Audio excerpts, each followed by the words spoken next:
Nearly 200 years ago, this bay in the North Island of New Zealand was mapped and charted by Captain Cook. He named it the Bay of Plenty. It's a place in the sun, a landscape of vineyard and valley, trees and farmland in the shelter of the Kaimai Mountains.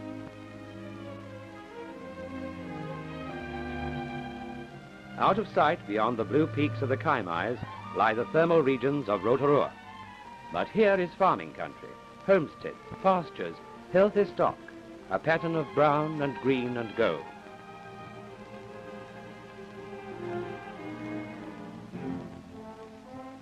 And this is the harvest, the reward of farming skill and the labor of the seasons. Here is rich earth and tall timber, from the mountains to the sea. A 20-mile plantation of pine trees on Matakana Island shelters Tauranga Harbour from South Pacific breeze and surf. At the harbour entrance, Mount Maunganui stands sentinel over wide crescent beaches and houses by the sea. In the old days, before the white man, the Pakeha, came here, Maunganui was a Maori fortress. Because of its commanding position, it was coveted and fought over by many tribes. It was often attacked by land and sea. Once there were 1,000 war canoes in the harbour. But today, yachts, launches and cargo vessels ply these waters in peace.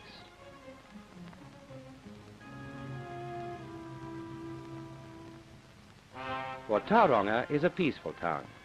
The name Tauranga is Maori. It means resting place. It is a town that lives by farming and the sea, the business and shopping centre for the Western Bay of Plenty.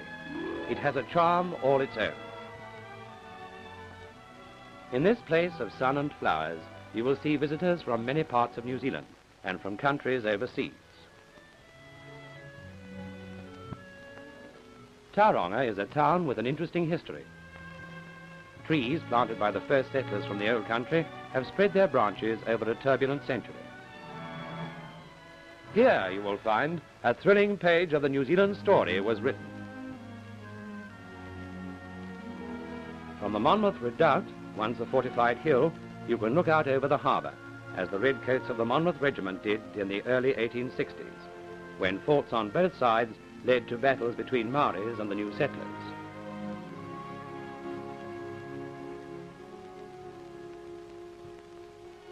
The women and children of Tauranga took refuge in the redoubt, guarded by the cannon of Queen Victoria's army.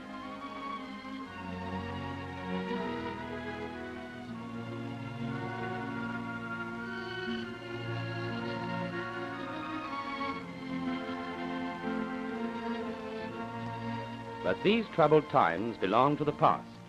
The peaceful years have healed the scars of war. Wildflowers grow on the ramparts of the military camp.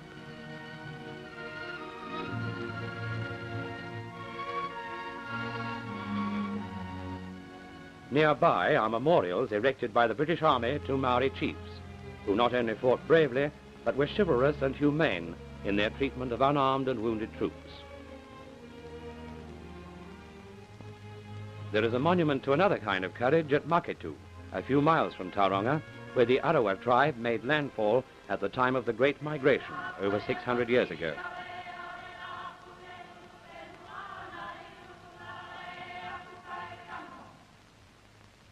From Hawaii in the Pacific, they voyaged in their long canoes, with only the stars to guide them, across 2,000 miles of ocean to this new land that they called Aotearoa, the long white cloud.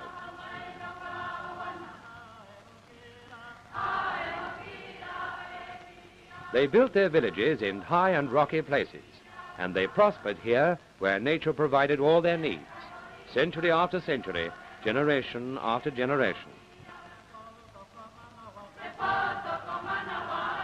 Today, as farmers and skilled workers, they cultivate and shape the land. As New Zealanders, Maori and Pakeha live and work in harmony, with a proper respect for each other's way of life.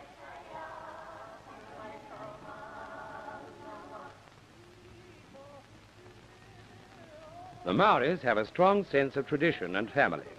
When the day's work is done in Maketu, They like to sit and talk over old times and the old ways, as people do all over the world.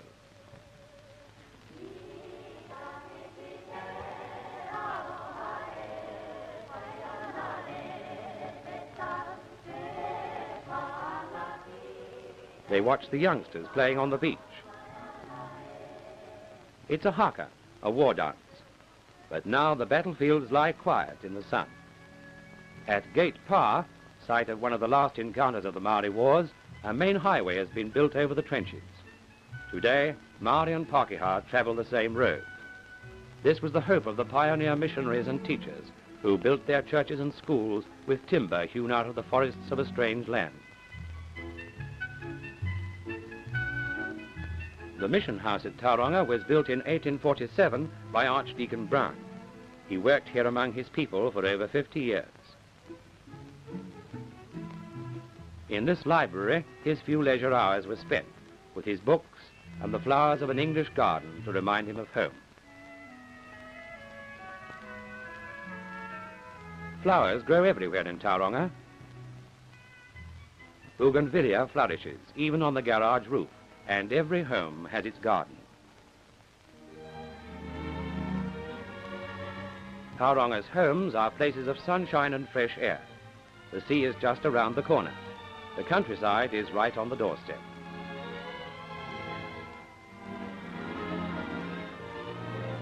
The climate is mild and sunny, and in almost every garden there's a citrus tree.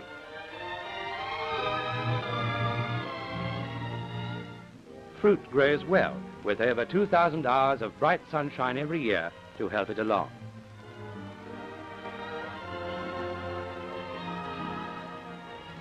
Here, in one of Tauranga's commercial orchards, is a picker harvesting grapefruit. Man and nature have worked together to make this one of the best citrus growing areas in the country. Orchardists always welcome visitors. Here you can see how the golden grapefruit and all things that prosper in the sunshine are grown to perfection.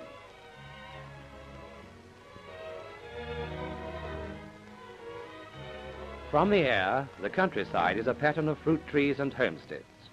Here are many of New Zealand's 18,000 acres of commercial orchards.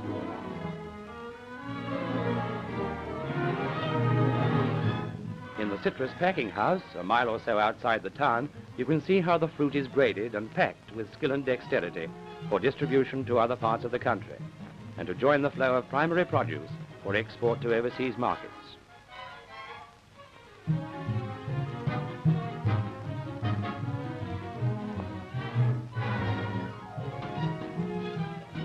But here in Tauranga, business and pleasure go hand in hand.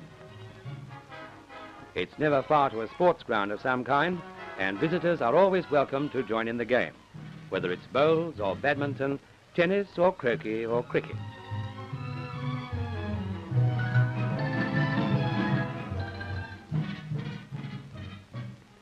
School children, too, mix the business of learning with the pleasure of playing. The fun of playing a game for its own sake is second nature to young New Zealand, and Tauranga children are wise in the ways of sport. They're on good terms with the sun and the sea from a very early age.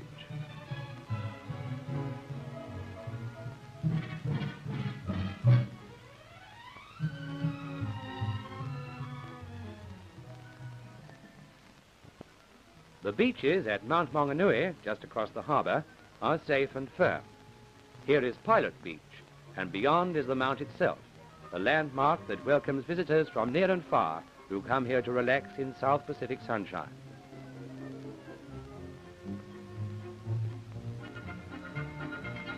Most New Zealanders enjoy their summer holidays round about Christmas time. But even then, when hotels and motor camps are at their busiest, the beaches and the township are never overcrowded.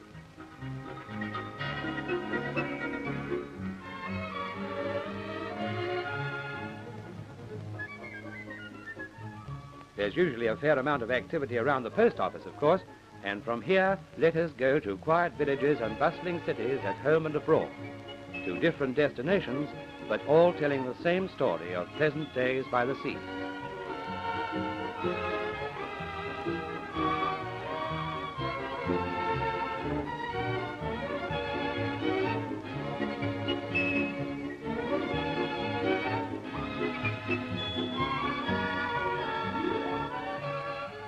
Here, alive with the spirit of holiday, is Maunganui's Ocean Beach.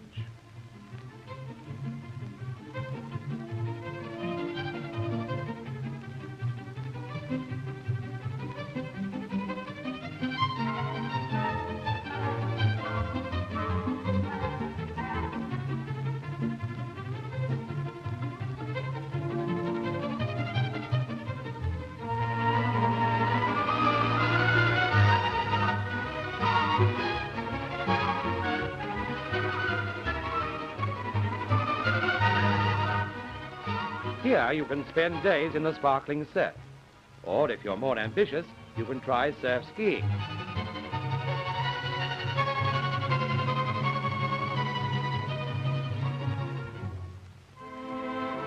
Oh well, perhaps not. But it isn't as dangerous as it looks, and beach patrols keep a sharp eye open for any chance to practice their rescue drill.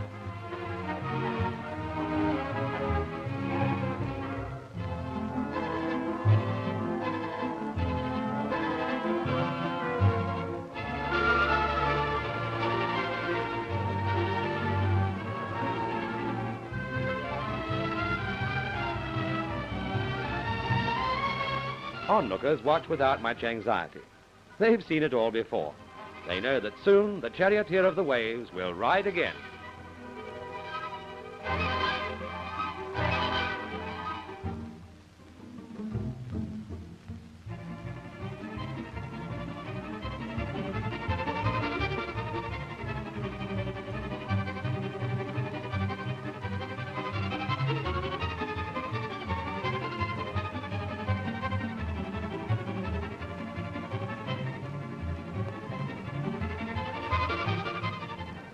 When you tire of surfing or swimming, there's the pleasure of exploring the little rocky islands offshore, where you can sunbathe and listen to the timeless song of the sea.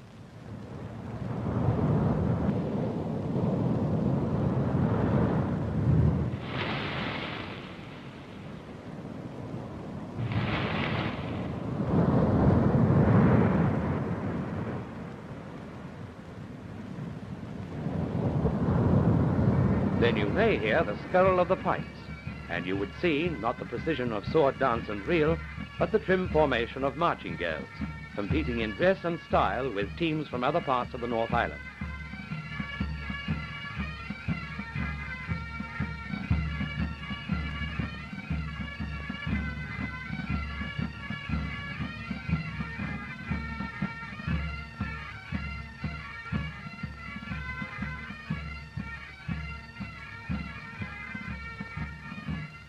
When lazing in the sun begins to pall, if it ever does, it's easy to get away to a quiet haven where you can relax in the peace of a summer afternoon with a hook and a line and not a care in the world. Here you can catch snapper, terraki and cod, sizable fish, all of them. But if you want big game fish, then Mare Island is the place.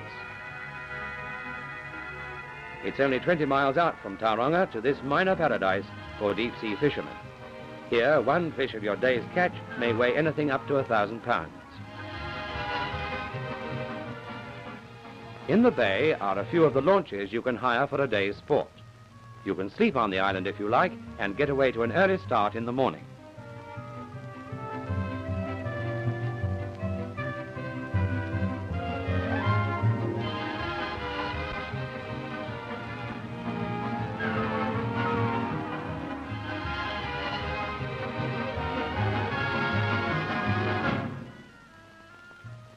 A warm current sweeping down from the equator joins coastal waters just off Mare Island. And down this current come the fighting fish, swordfish, shark, marlin, to provide memorable days for big game fishermen from all over the world.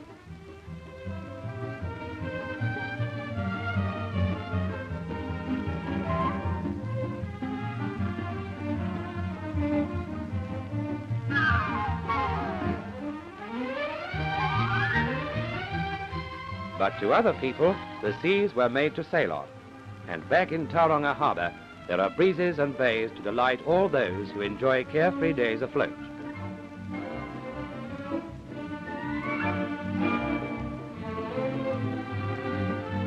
Here you will see boats of every class, of every size and sort, sailing on the white wings of the wind.